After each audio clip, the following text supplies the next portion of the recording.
Hello, my lovelies. Rob here from Kickbackgarage. It's not Father Christmas. Do excuse the beard, please. Well, in this video, I want to explain why my project ended up turning into a full restore. And we're going to talk a little bit about bodywork and prep before paint. If that's something you're interested in, grab yourself a coffee, and I'll see you after the intro.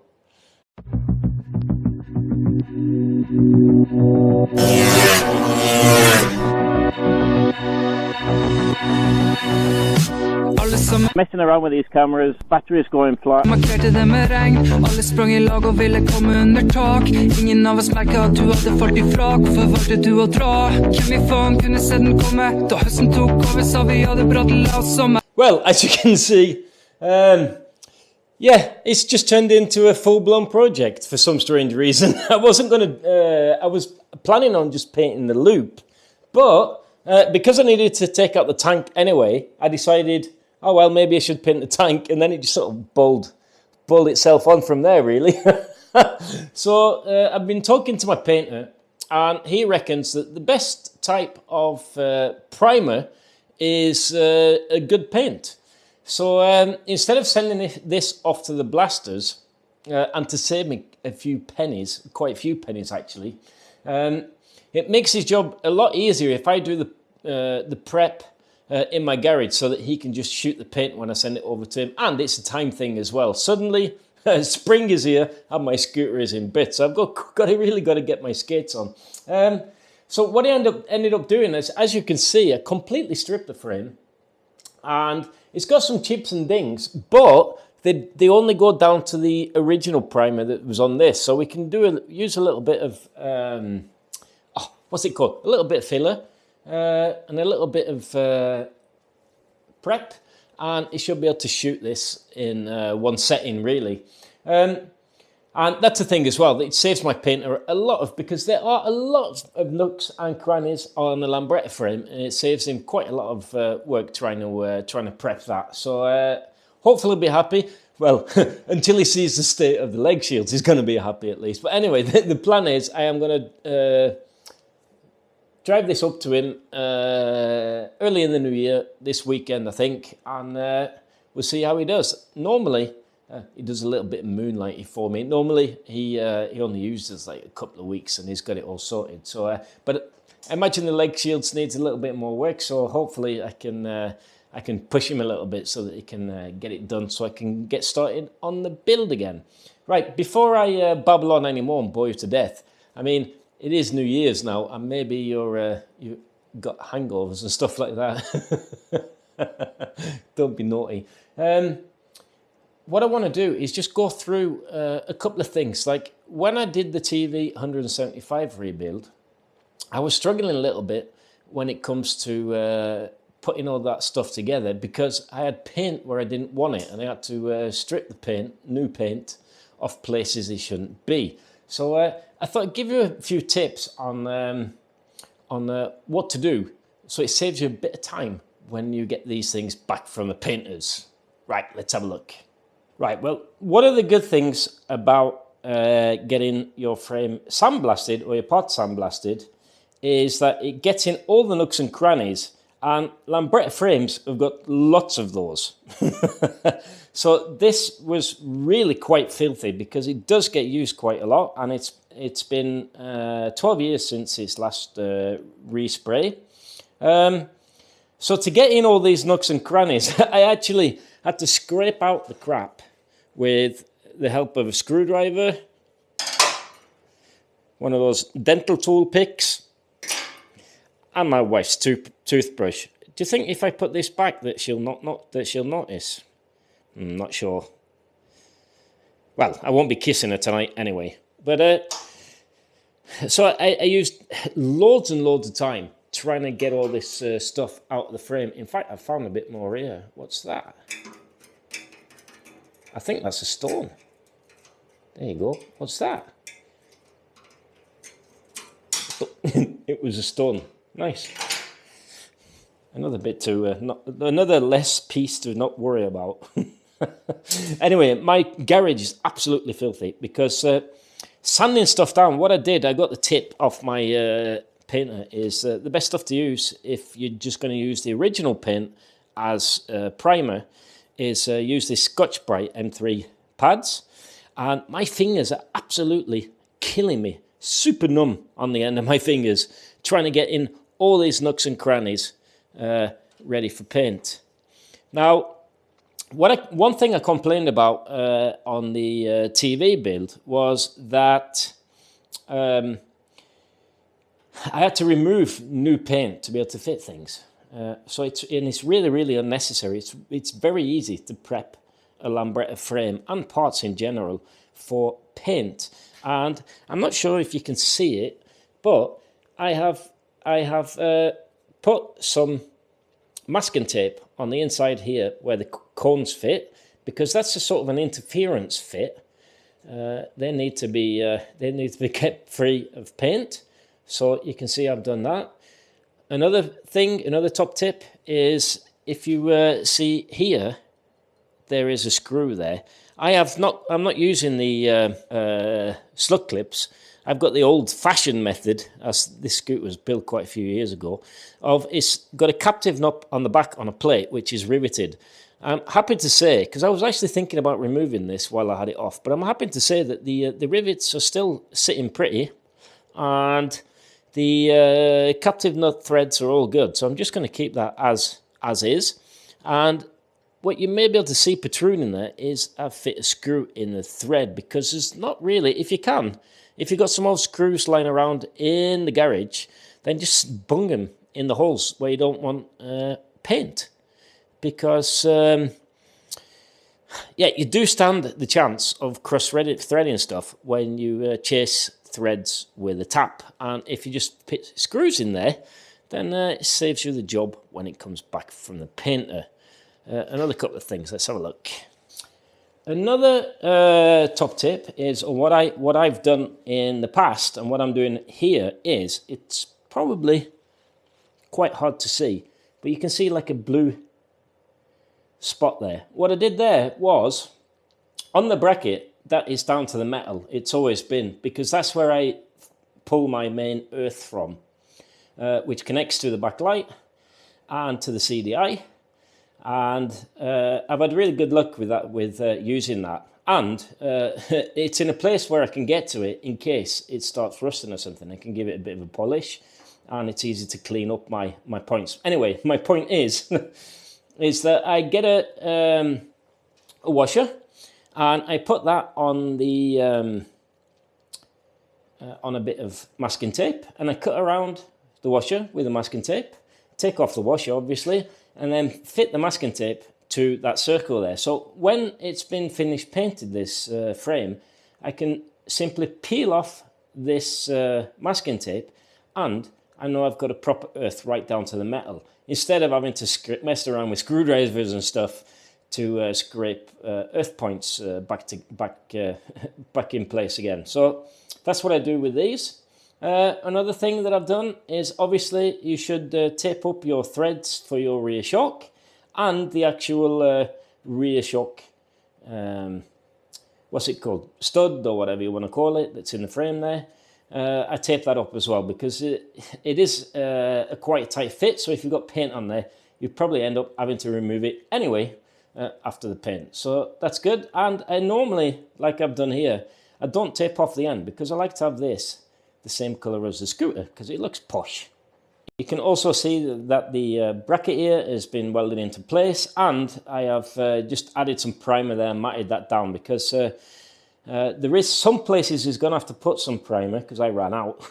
And that is on the inside here, where one of my long-range fuel tanks, I'm not sure which one it is, it's not the one I have now, it's probably the oil tech or something like that, has been rubbing on the loop there and just worn off the pin. It's not biggie, but I'll need him to put a bit of primer on there and a little bit of a sand. So hopefully it won't be too much of a job for him to fix this. And actually, I really like this matte cream white finish. It'd be really cool if I could have painted it like that. It would look really hip and trendy. Problem being is that matte surfaces are a pain to keep matte, and they're a pain to keep clean. So I'm going for a full a full respray here. The only thing that I'm not quite sure about, it might be too late when when you see this video, but I'm not sure if I'm going to paint the rear mudguard, the toolbox, and the mid-range fuel tank, and maybe even the flywheel cowl and the head cowl, if I paint that in another colour. My thinking is this. We do have some of the green paint that I've got on the scooter, on the side panels, left, so we could use that. But I'm thinking, down the road, if I want to do a quick change of style on the scooter, then I've only really got the outside bits to contend with if I spray these white. So I think everything's just going to be white. Just keep it really nice and clean in here. Another one to watch while I'm at the strut here is Innocenti. They tended just to, these stand struts, they tended just to weld them on the top edge here so that they're completely open at the bottom edge. Now, I think that's because if you do get some moisture in here, water, if you ride in rain like most of us do, well, most of us who ride scooters do, then that'll sort of drain out at the bottom there, and they've got drain holes as well in the bottom here. But a problem with these is that they can split. After a while, they can split on the around the welds. Probably due to fatigue, or to the fact that if your scooter has been used during the winter through the 60s, 70s, maybe 80s, then they might have had a chance to rot there. But it's really important that they check that all your, because my alignment is really good on this scooter. Just check that all the welds are still looking good with no visible cracks or anything like that. What you can do is weld them at the bottom, but I'm not really a believer of that because of the fact that, you know, it sort of acts as a water drain in case there comes moisture in there. But mostly because these welds look fine and my struts are straight, I'm just going to leave it as is. There's no point me improving on something that's really doing its job. I think the reason for that is because here in Norway we've got so tough winters that they probably haven't been used in wintertime from new. A lot of these scooters, at least. Most of the scooter frames I've seen from Norway have been in pretty decent nick. There've been some bent ones and some bent struts and stuff like that, but this is really straight. And I know the original owner, or we bought this off the original owner for about 15 years ago, and she was she showed us pictures. I think it was just like nipping down to the shops type of transport. So yeah, so that's all good. Another place to make sure that you mask off is your brake pin. And on this one, I have taped it all the way out because I have a grease nipple that fits on here on the Series 2s. And I need to fit my grease nipple, and I want to protect the threads as well. So I've just masked off the area where the rear brake pedal fits. Right, I'm taking you round the t'other side of scooter, you know what I mean? So I just want to show you, like I've got threads here, so I've put bolts in because, as I said, I'd rather have a bolt in there during the painting process and not have to chase the threads and have the chance of buggering it up or cross-threading it. I've also taped off the inside of where your bearing sits. Otherwise, you're going to have to get your Dremel out and take off the paint. And a Dremel on new paint, you can risk slipping and scratching your beautiful newly painted frame or scooter. So it only takes 5 minutes. Just stick some insulation tape in there so that you don't have to do that. And I've prepped this mid-range fuel tank. This was the one that said subscribe and buy merch. Please keep doing that.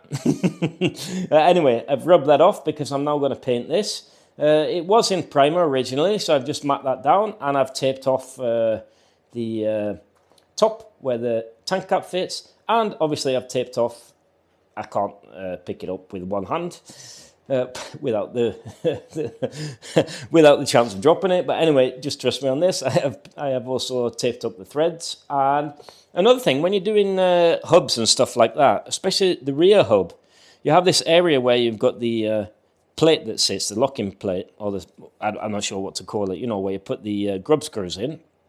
Then I've matted this down and I've taped off that area there where that fits in steel there, because I want that to sit flush properly. Obviously, I've taped up my studs. I keep those in mostly because it protects the threads. So I just tape up the studs. And if you see here on the back side, I've taped up where the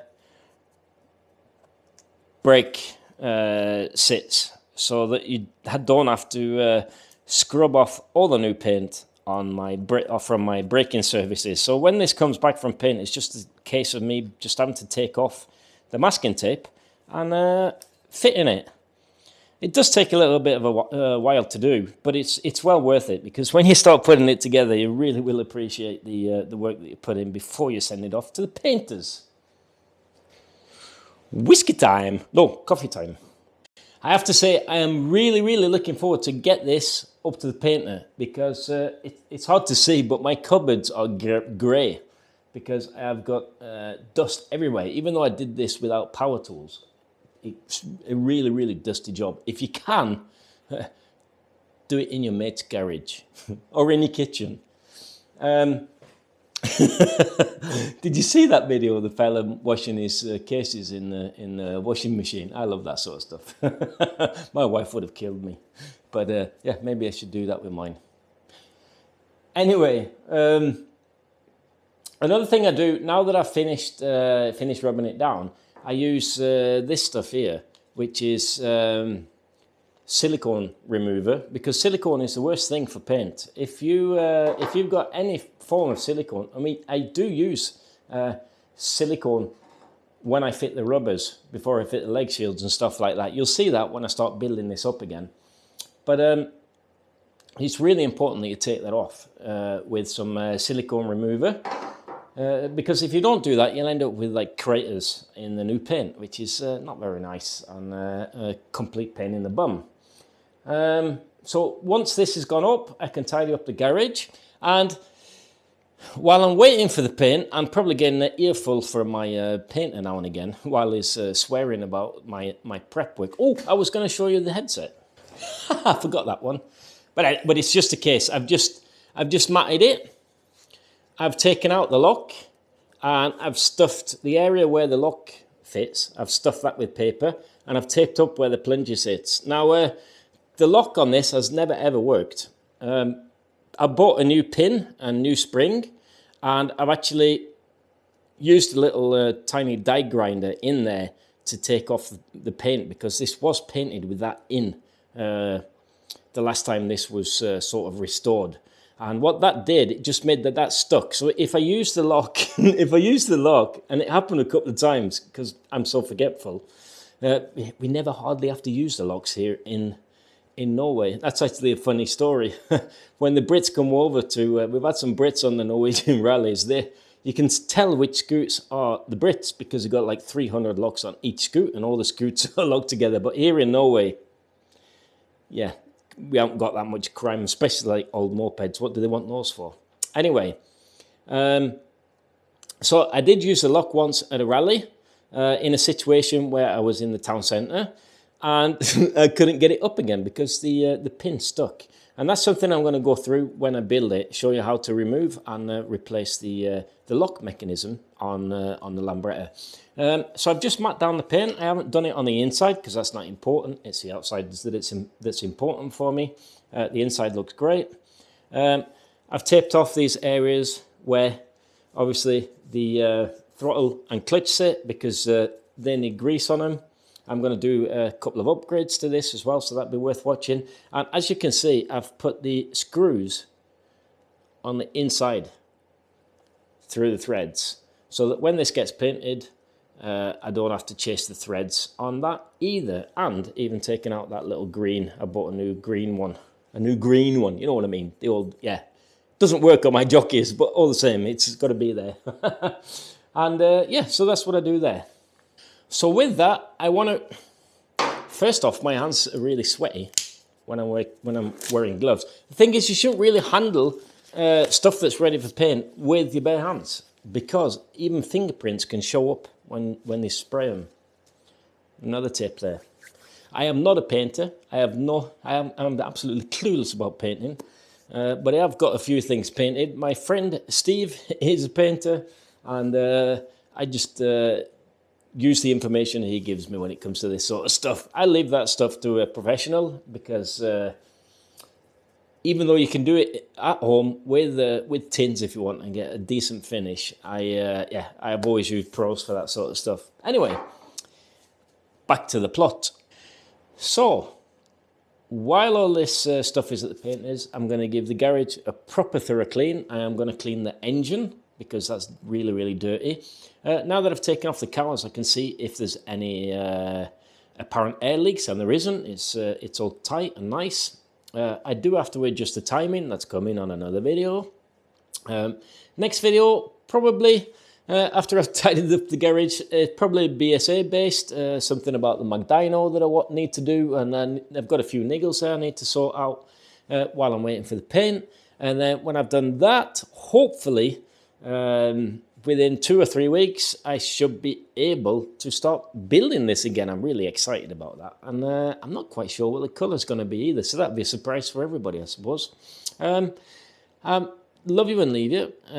Thanks for the support last year, and let's hope that this year is going to be a cracker when it comes to rallies and stuff like that. I was supposed to be going on to a mountain bike race, and that was in January, and that has been cancelled.